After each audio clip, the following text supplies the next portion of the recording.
Hello and welcome to another tutorial on VCV Rack 0.5.1. In this episode, let's take a look at Frozen Wasteland. Today we're going to be looking at Frozen Wasteland 0.5.6. So let's load these modules in. We have Lissajous LFO, Mr. Blue Sky, which is pretty big. We'll take a look at him. Phased locked loop. Eucluidean rhythm. Quantussy Cell. Seriously Slow LFO, and another Seriously Slow LFO. Alright, so we'll take a look at each of these individually.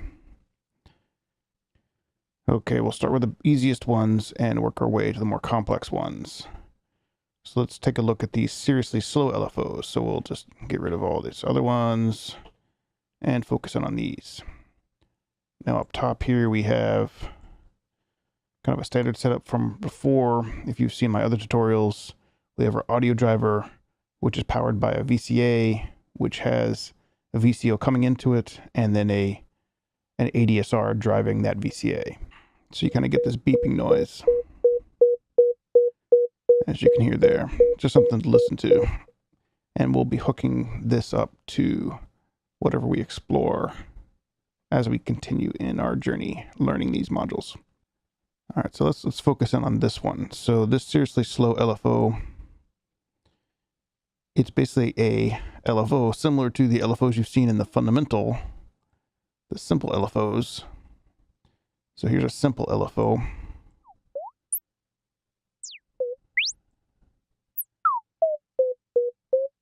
And as you can hear, it's very slowly moving back and forth. We can rig this simple LFO up to a voltmeter, and we can see our scope, adjust our time.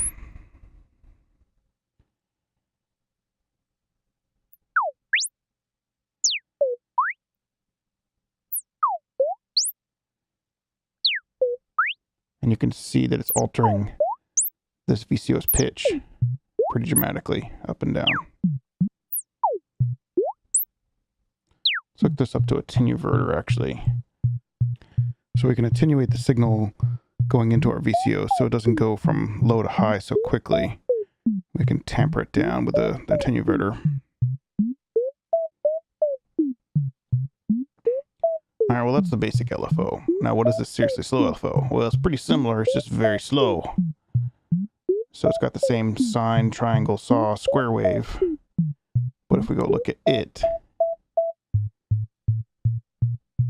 its time base is set to minutes right now. And as you can see, it's set to 1. So it's 1 minute, and this is the circle going around. And you can kind of see it slowly climbing.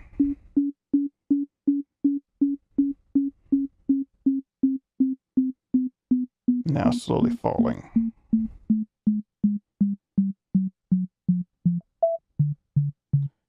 Switch to the triangle, same thing.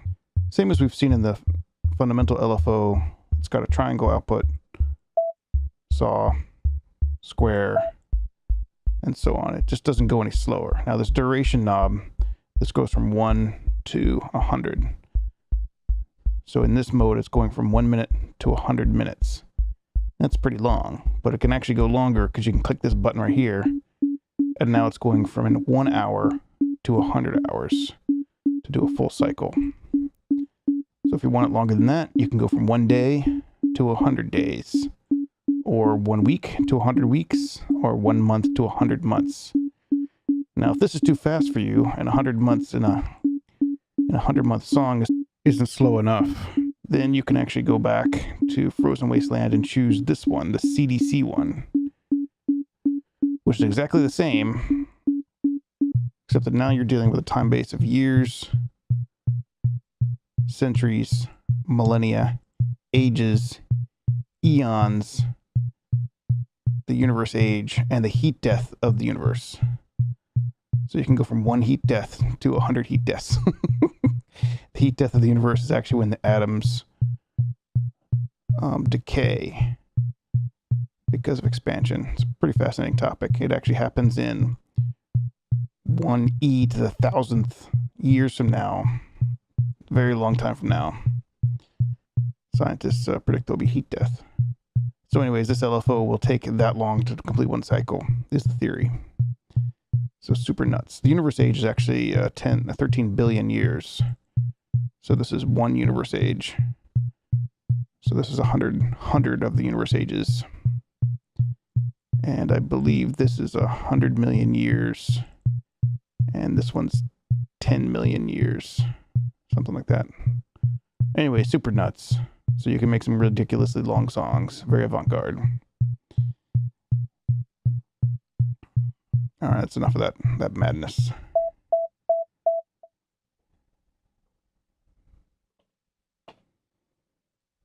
Alright, next let's take a look at this Lissajous LFO module. Alright, so this module has two LFOs. So there's an LFO section here and an LFO section here, and then a bunch of outputs. So let's take a look at the LFO section. So in order to see this scope and what it's doing, let's turn all these down. And we'll get to some dots.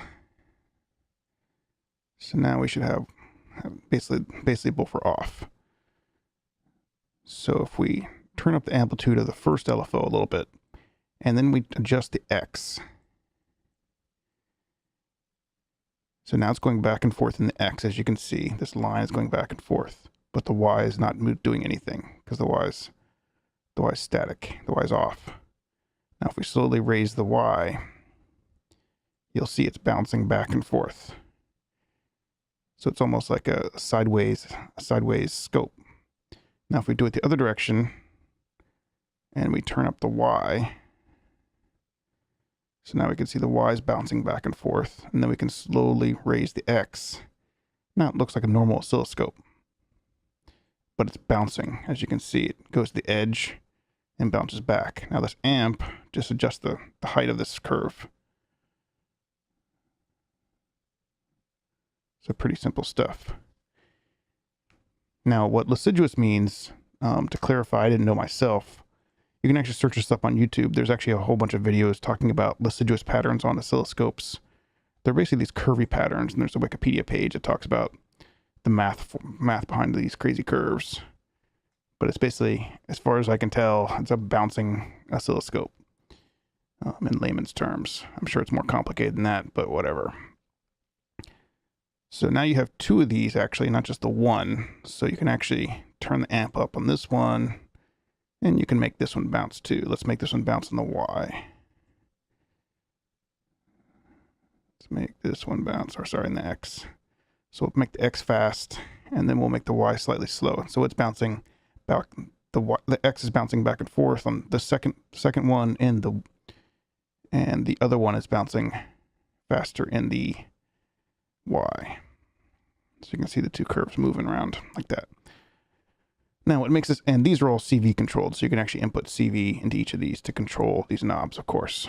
Now what makes this LFO, this module, interesting is these outputs. So if you go back to his wiki page and you go to the Lissajous LFO section, he talks about what these outputs are. And so the first output is called X's. And so the X's are both the X positions divided by 2. So it's basically he's adding the X position of each of these dudes. So let's listen to that.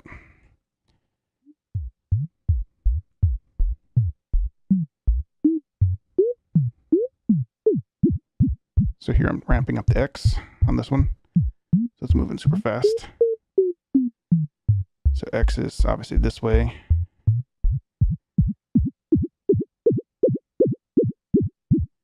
So you can see this X is slowly moving back and forth, whereas this one's jumping back and forth super fast. And so you can hear it.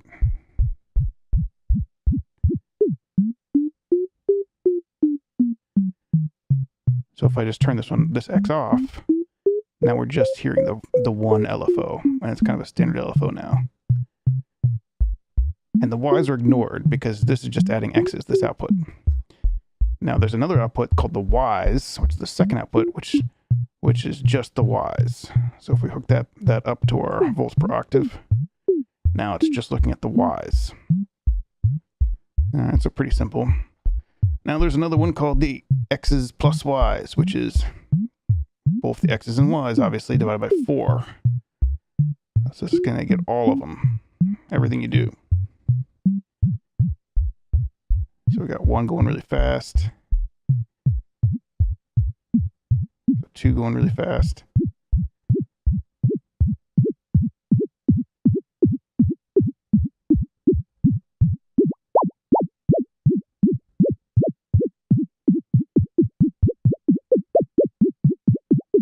Turn up the speed of my ADSR so I can hear it a little better.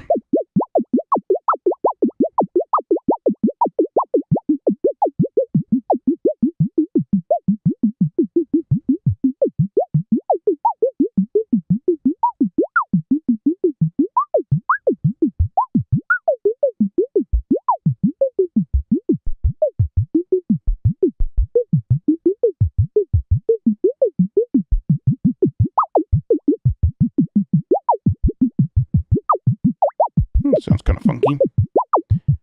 And that's just obviously a simple volts per octave output, but you can obviously do much more fancy things because it's an LFO. You can do whatever you want to do. All right, the fourth output is x1 divided by x2. So it's the x's divided by it's the first x divided by the second x. So here we're getting some pretty wacky results because you kind of get. So if we go to JW modules, we look before at this min max dude, which will kind of give us the min and the max. So let's take a look at him. So you can kind of see he's jumping all over the place real fast. Because he's kind of getting divided by very tiny numbers or 0.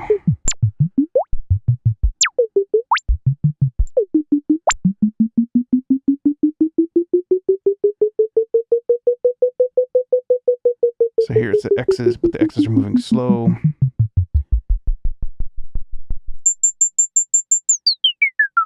So you can see here the visual representation of it all.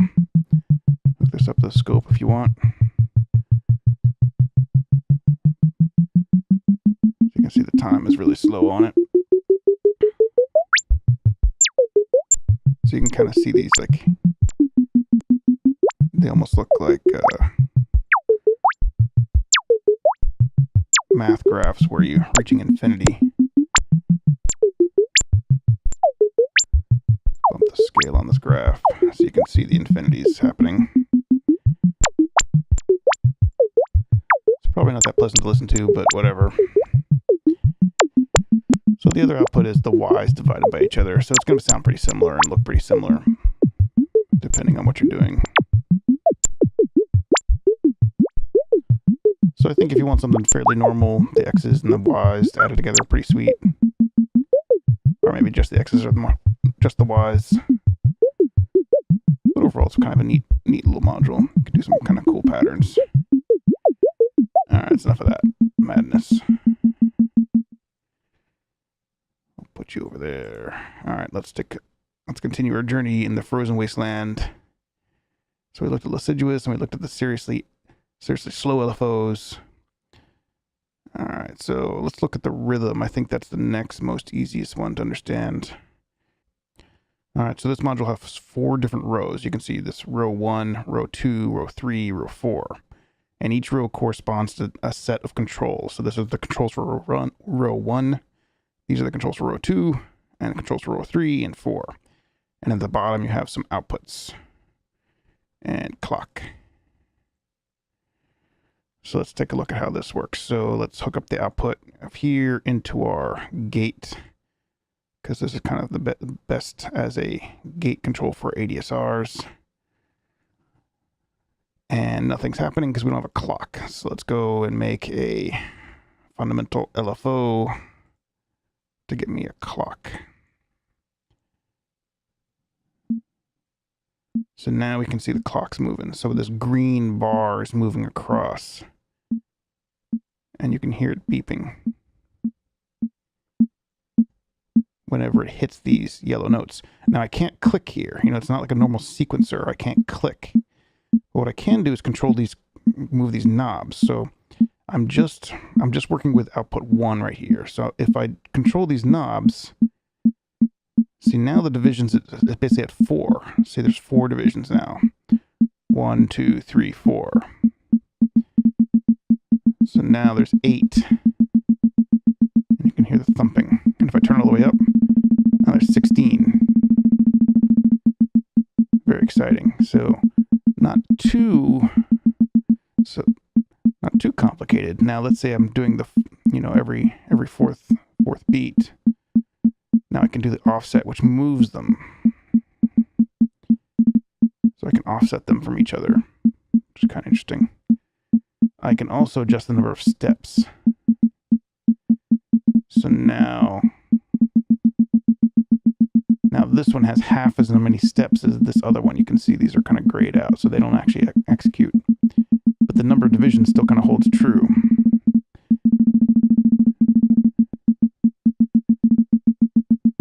So there's like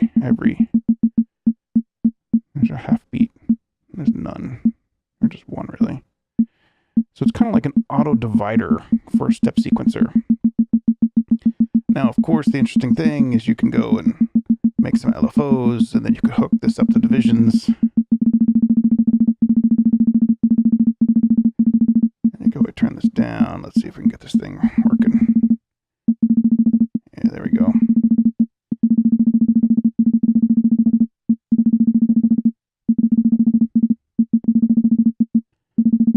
Turn our steps back up.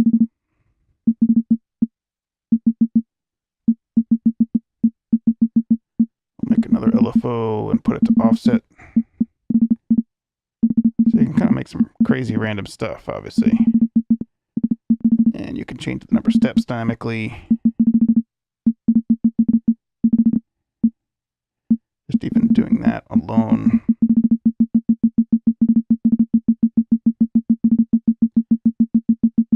It's kind of interesting.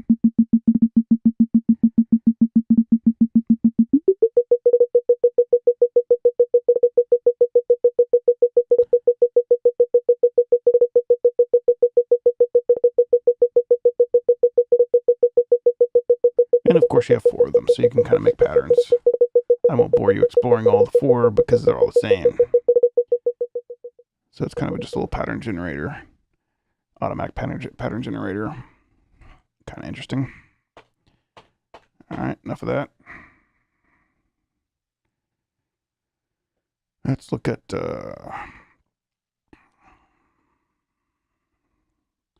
what's left is blue sky, phase locked loop, and the Quantussy Cell. Let's look at the Quantussy Cell. Now this dude basically doesn't make any sense by itself. Kind of looks like an LFO down here, but then you have castle in and out and base frequency. Base frequency obviously adjusts this blue light, but what the hell is this castle in and out and CVN? Now in order to understand this guy, you got to go to the wiki and look at his page, which basically says this is based on the work by these dudes, Peter Blasser and Richard Brewster. And then it tells you a bunch of rules. So it says to instantiate any number of cells, typically odd numbers of cells. So you got to hook up a bunch of them together, in this case 5. And then you make a Quantussy ring. And the frequency controls the baseline of the internal LFO. And the castle output should be connected to the next, so the castle output, so this is the castle output right here on his example, should be connected to the next cell's CV input. So you can see each of these castle outputs is going into the next CV in. And one of the outputs, usually the triangle or saw, should be connected to the next castle cell's input. So here's the triangles, and they're going into the input. So, and then you can repeat this for each cell, and the last cell goes back into the castle input. And then you can use any of the remaining outputs to provide a semi-randoming bordering on chaotic output. So I've already set this up. Let's open up my simple example scene. Quantussy Cell. And here we go. So if we listen to this madness, and it's already scoped. So we'll turn this up. And so what I'm doing, just turn this off for a second. So what I'm doing is I've got it all rigged up, and you can see this line right here is coming off. It doesn't really matter where it comes off of, but it's coming off the sine of this guy. And it's routed into the volts per octave of this simple VCO, which is of course being driven by the VCA. So you can see the scope over here. Oops, let me scope it correctly. I changed it.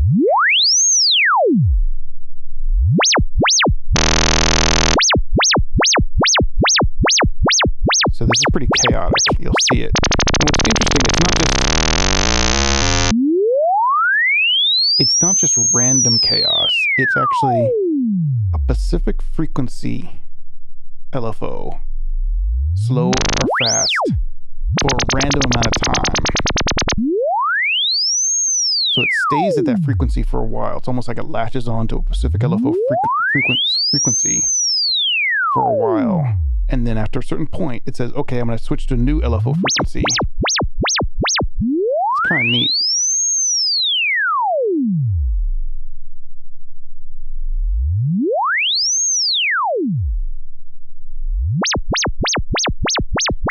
See there, it's doing a medium frequency, and every once in a while you'll see it like go nuts with a fast one that goes. Anyway, it's kind of an interesting thing, and obviously you can do whatever you want to do with control voltage that is chaotic like this. I'm just driving as simple as VCO, but you can do whatever you want. And of course you can set up more Quantussy cells, which I'm sure adds to the madness of it. So that's the Quantussy cell. Okay, let's take a look at this Mr. Blue Sky. This is actually named after the Electronic Light Orchestra, which is a band. It's an old band. Some of their songs were in Guardians of the Galaxy, as I understand, so check them out if you haven't heard of them. Anyway, let's get started playing with this module. So this module has a carrier in and an output. So let's hook that up. Let's hook up a simple VCO. Let's first listen to it. Simple stuff. And but instead we'll plug it into our carrier input and take out the output and listen to that. Nothing happens. All right, so in order to make this thing work, you have these sets of controls along the top. And these are all the different frequencies, as you can see, from low frequency 125 hertz all the way up to 6,400 hertz. So these are all the bands. So in order to make it work, you can rig in carrier input signals into these middle controls. So we'll just do LFOs to make it simple, and you can hear it. And so there's 630 hertz. Let's do another LFO. Let's do it square wave, a little bit higher.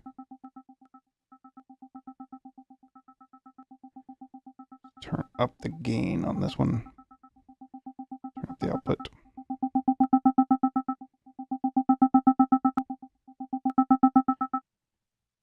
So here I turned down the gain on the 630 so that you don't hear that one, but you hear this one. So that's a square wave. You can hear it turning on and off that little bit. Let's scope the output so we can see what the hell it's doing.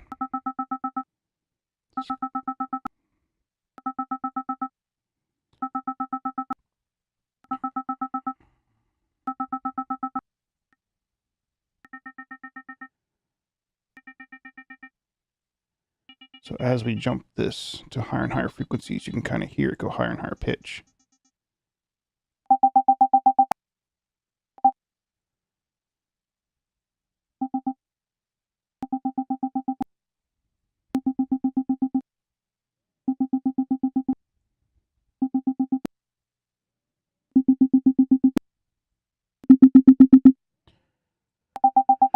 Now, the obvious interesting thing you can do is just route a bunch of different stuff up to each of these.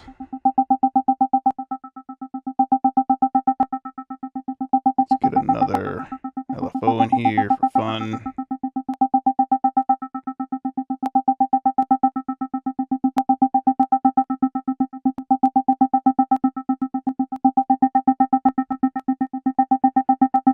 Oscilloscope's not going to really help us.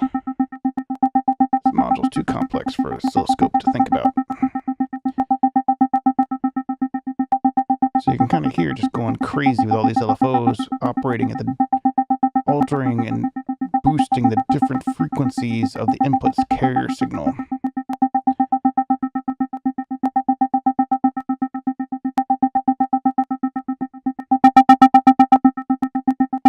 So I think this is like boosting the input carrier signal.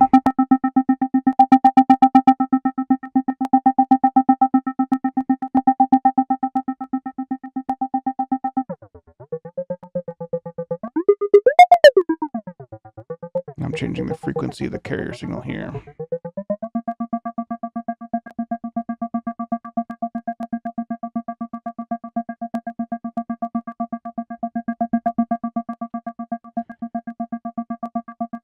So you have these attack and decay parameters, which I don't really fully understand.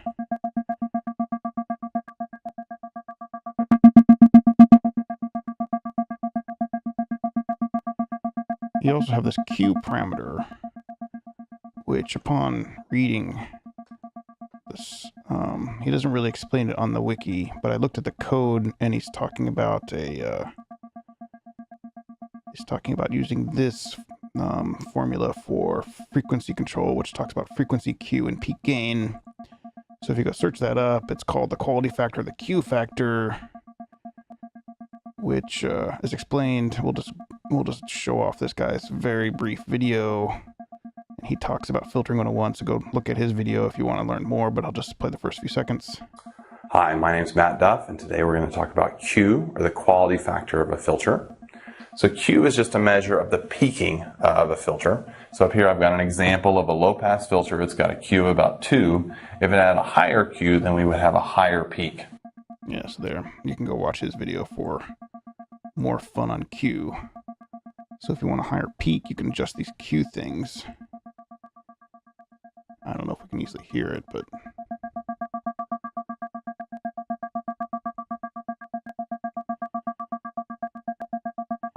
Another crazy thing you can do is this band offset, which is basically, as far as I can tell, moving all of these and shifting them left or right.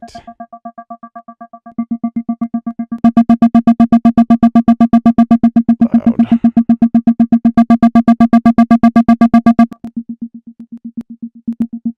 I don't think it works well if you go off the edge, though. Don't think it wraps yet. But you can do some craziness there. And obviously all this stuff is LFO-able, so let's plug in an LFO and see if we can get something going on here. I don't know if we can.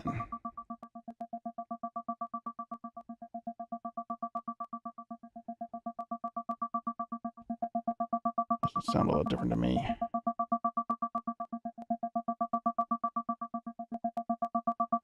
Yeah, I really have no idea what this attack decay does. Or the carrier Q.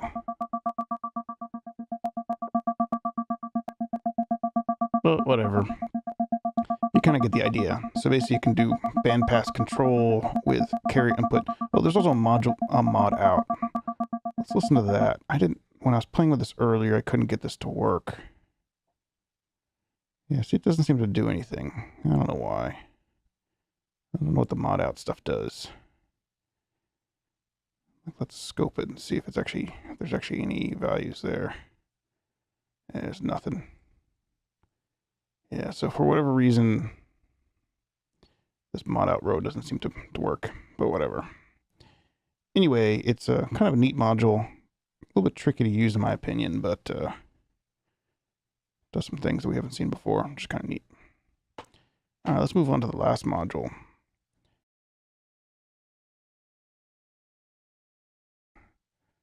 All right, let's go back to the wiki and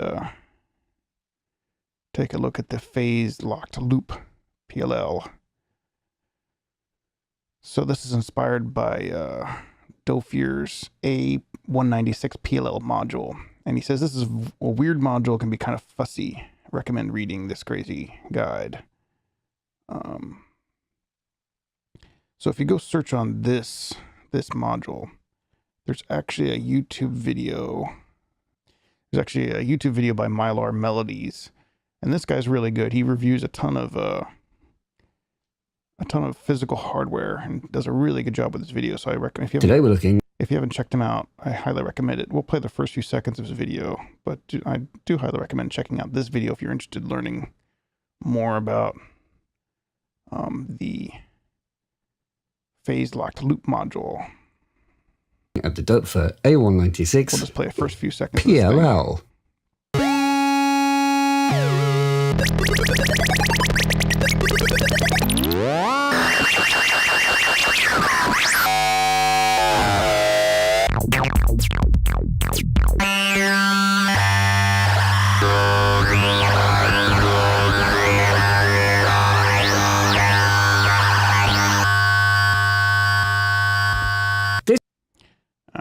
So that gives you a professional idea of what you can do with this madness. Let's look at it ourselves. It's a phase lock loop. So it's divided into 3 sections. There's an internal VCO, which is fairly easy to understand. So let's listen to that.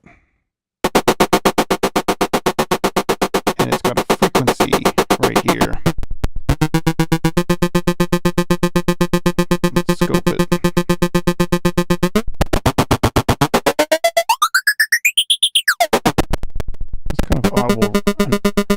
VCO, audible range. Kind of gritty, but it's there. Then it routes into a second section called a phase comparator. And the way this works is it compares this internal VCO with a signal in. So let's route a VCO into that guy. And what this is doing is it's comparing the phase of these 2 signals, this VCO and this line, and you can compare it different ways, either an XOR or a flip-flop. So you can hear the different styles. And the reason this internal VCO is changing its audio is because in the last phase is a low-pass filter, just a simple low-pass filter. And the output of this low-pass filter is routed back up into the VCO control voltage. So it's turning this frequency knob as an output of the low-pass filter, which is being driven from the comparator. So it kind of does this harmonic stuff. So you get these really funky sounds. So he says what you want to listen to. Anyway, let's go back to his wiki. He says, you generally want to listen to square out. You'll want to feed a squarish wave signal into signal in. All right, so let's do square.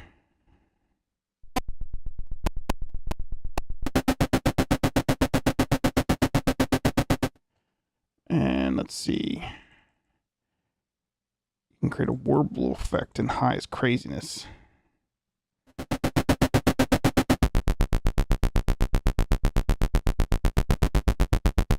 And there's our warble effect.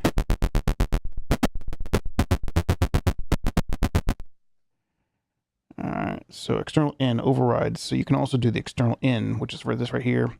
And that overrides the internal VCO. So you could say, okay, I want to sign in here.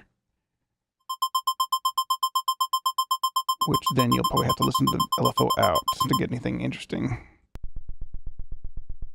So it kind of breaks it. Because it doesn't do the harmonic stuff of looping back into itself. You could avoid the low-pass filter altogether. So you can kind of use each little module by itself, which is kind of interesting. So duplicate this and have 2 different ones. So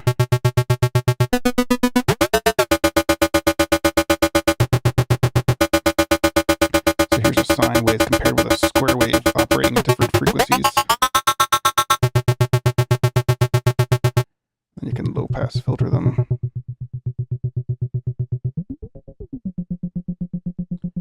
That sounds kind of neat. But then if I get rid of this, so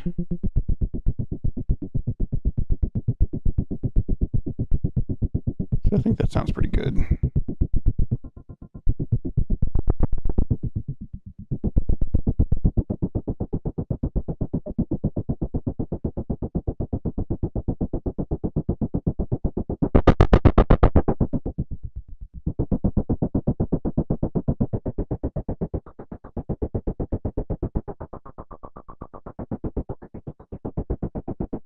So it's kind of a neat, complex module.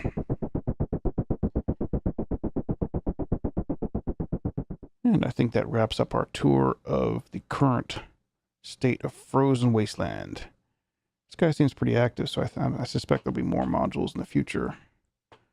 But anyways, thanks for watching. See you next time.